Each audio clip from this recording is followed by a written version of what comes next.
Good evening and welcome to A Foreigner in the Philippines and Relationship Series Part 12.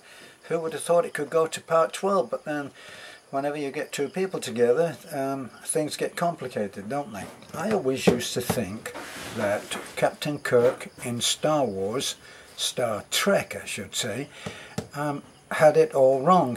His was the voice that used to say, "Going boldly where no man has gone before. Space, the final frontier." I don't think that space is the final frontier. I think that relationships are the final frontier. Because we all go there, and we go there without a roadmap, and we go there without instructions or any guide usually. Certainly we don't get any guides at school, do we? It's all about math and history and stuff that questionably will we ever get to use. If you did algebra at school, how many times have you used it? Well, so what we're looking at is that Captain Kirk should have stayed with the captaincy of the Enterprise. He should have stuck with that, because I think that our biggest challenge is in relationships. I'm just looking at the relationship now which concerns most of us who are looking at this video and have searched in here about relationships, and maybe the keywords have got you here: foreigner, Filipina, change. Maybe those are the words that have got you here. So how much is a foreigner going to change, or will he need to change, and how much will the Filipina change? Now there's some various things that you're going to find different when you get here to the Philippines. Now after the adrenaline rush and the buzz that you get from just waking up and looking at your lovely lady every day, then you start to see some very big differences. Now, I wrote a couple down. Movies, dialogue. Oh God, will you notice anything different there? Not just that it's a different language, because after a while, strangely enough, you get used to watching movies and not knowing what the hell they're talking about. But you manage to glean something from the way that the plot is going and the body language and other stuff like that. You start watching more and paying attention in a slightly different way. So there's that. Now how does it differ? Well, in the Philippines they love dialogue. Now it's not that they're great listeners, but when it gets to movies, they never say in 1 minute, which they could take 15 minutes to say otherwise. Let's face it, I've been accused of that myself, you know. Maybe I should change my passport to Filipino. Anyway, so dialogue is greatly different, whereas the American model has always been to have less and less and less dialogue.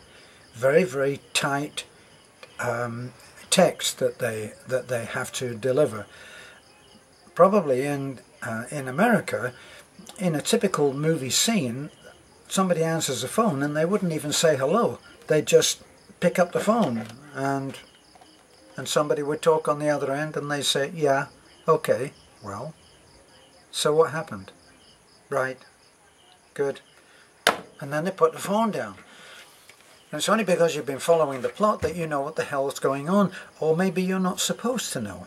So there's that aspect of the Western movies, which are usually dominated on a mass scale by the American way of doing movies.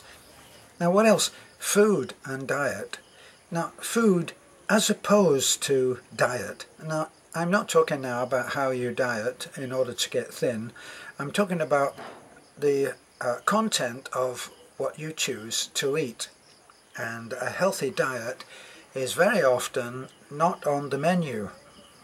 Sorry for that less than subtle play on words, but it's not often on the menu because, in my case, I moved in with Beth into her community with very little knowledge of how they eat, and very quickly found out that they hardly ever eat vegetables. I kept asking for, well, vegetables.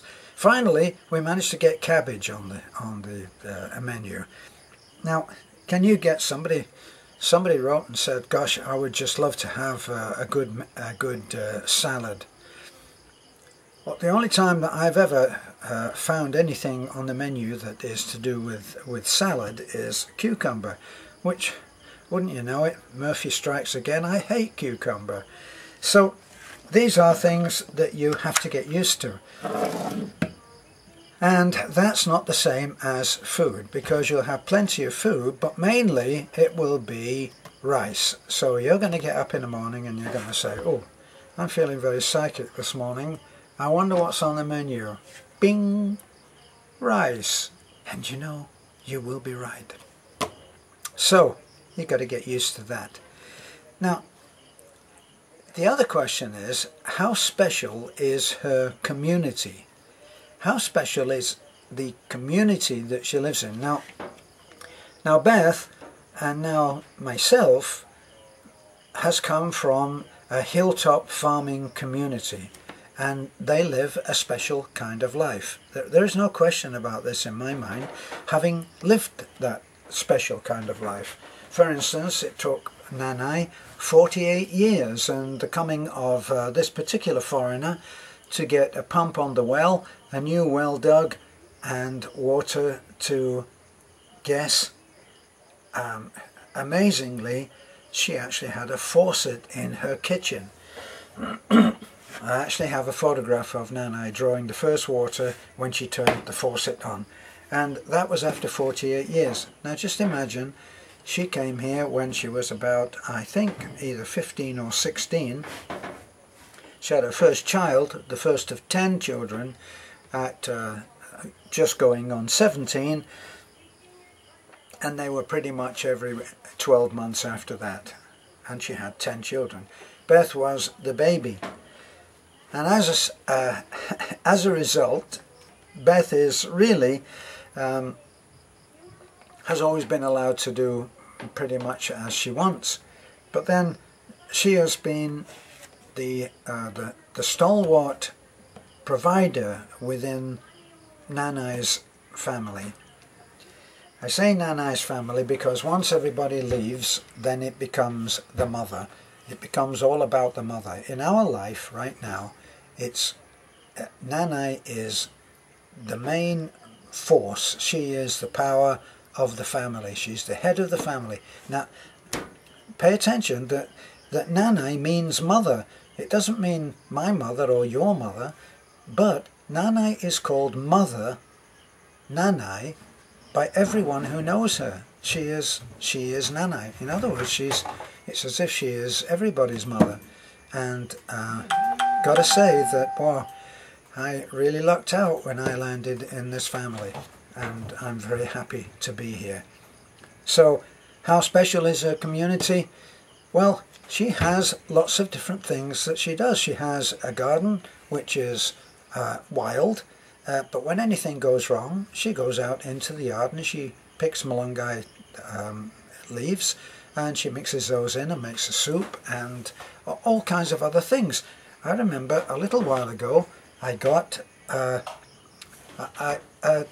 insect flew into my ear. I know, it sounds terrible. It sounds like another of the Star Trek movies where they put that little grub in and it went inside and ate into the brain of the person that they were trying to condition. Well, this wasn't trying to condition me, but it was irritating. I said to Beth, I think I just got something flew into my ear. So Nanai went into action. She got a piece of paper, and if you ever saw your father or your grandfather roll his own cigarette, she folded the paper and she rolled it into a tube that was about this kind of diameter. So, and then she lit the end of that and she put it to my ear. Once she had stubbed it out, but it was still smoking. She put it to my ear and she put her hand over my ear like this, and she put the end of the paper in and she blew on it.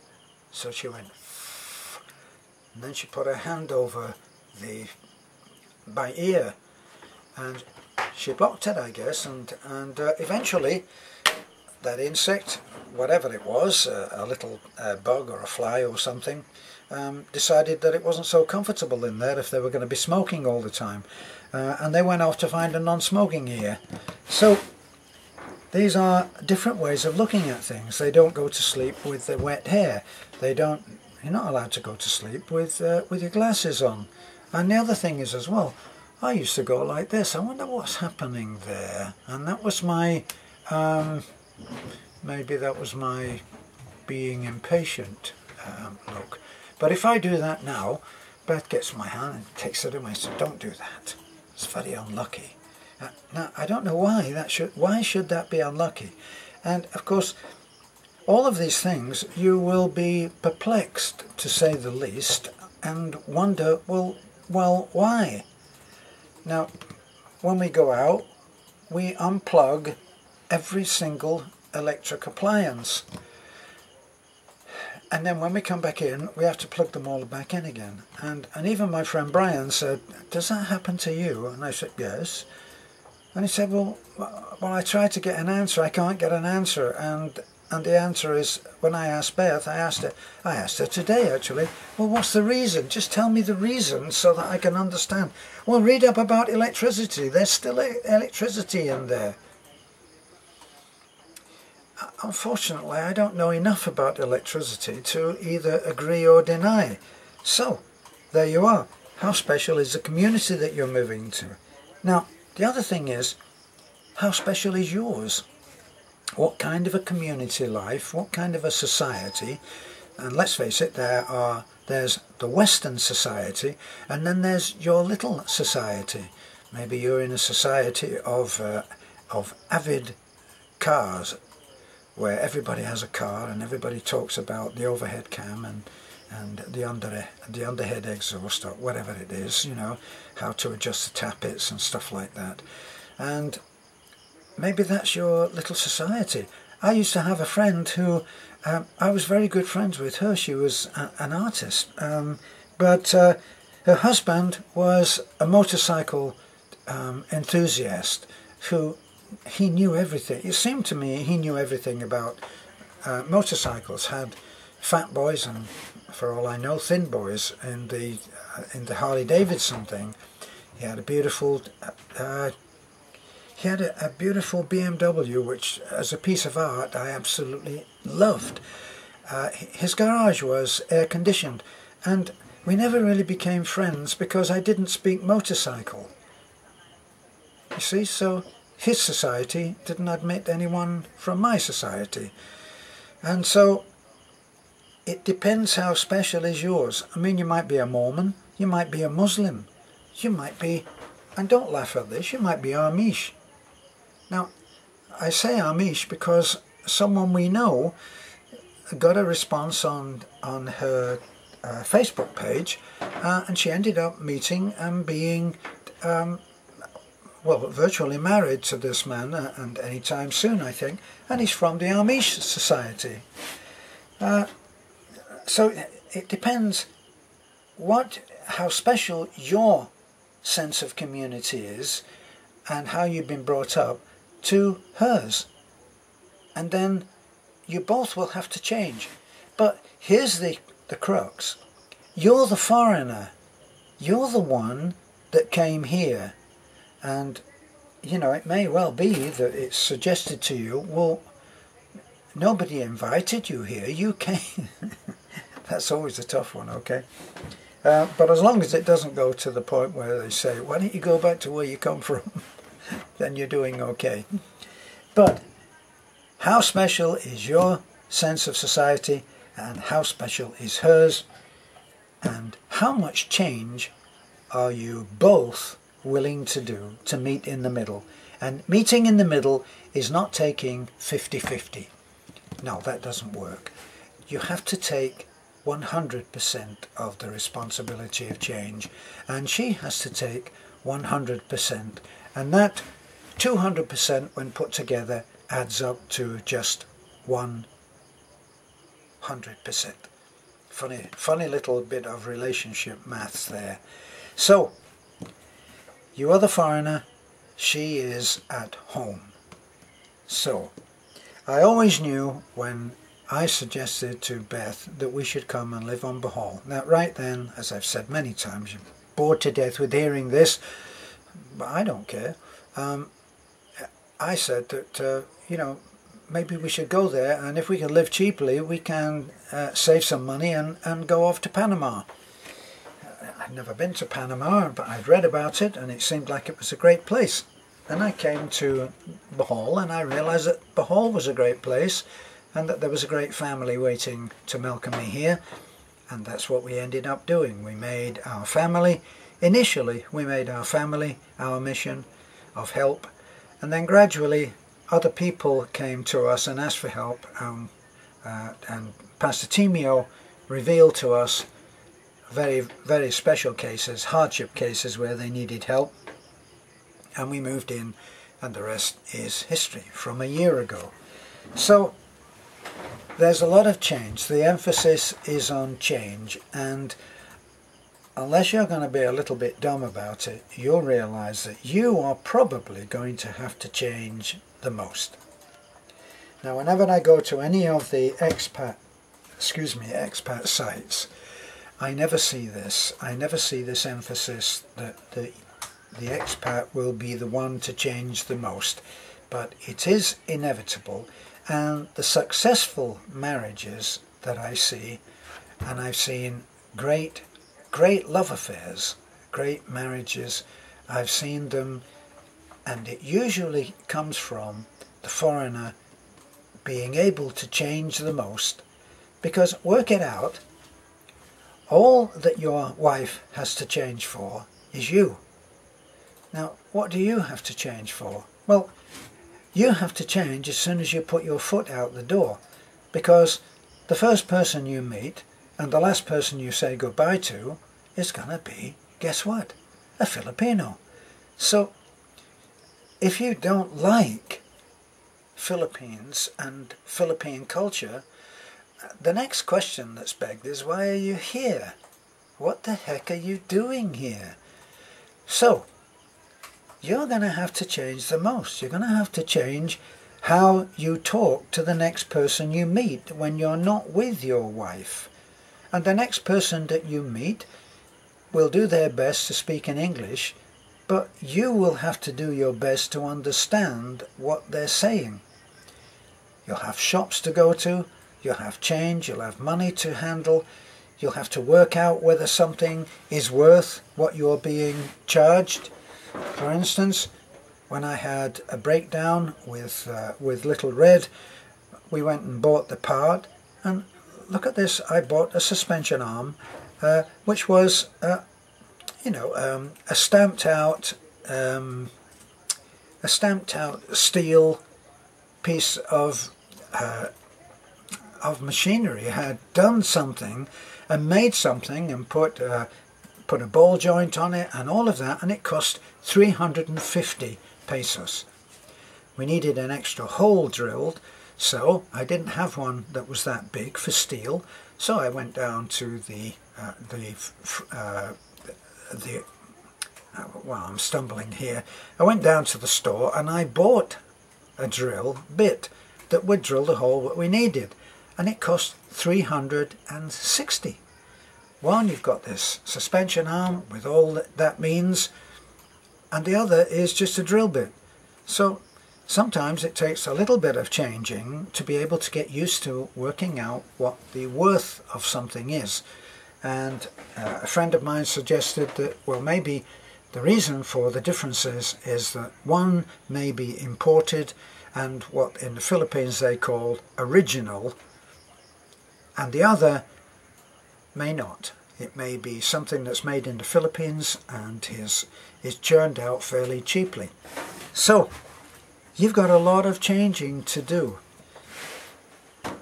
Now, how successful will your relationship be is really down to how long you can sustain the change and the willingness to change and the willingness to accept a totally new way of life and a totally new way of thinking. Will you be able to sit there while somebody blows some smoke into your ear because you've got a little bug in there? Well, it lent a whole new meaning to the idea of, yeah, well, I had a bug in my ear. How many times did you hear that? Yeah, well, he got a bug in his ear. Of course, they do say that that in relation to having the bug somewhere else, but we won't go into that, okay? Now, be willing to change, and you will have a life that is full of fun, full of happiness, because you'll be surrounded by people who know how to smile without being ecstatically happy with everything in their lives. Some of the people that we've helped into a house were living in absolute squalor, but they welcomed us into their home with a smile. Now, if there's anything for you to learn at all, it will be that, because that's a secret. You think about it, if you were in America, you've got that very well-known phrase, in search of the American dream. Everybody's entitled to happiness, and they all search for happiness, and yet, when I was in America, I found some of the most unhappy people. So, be willing to change.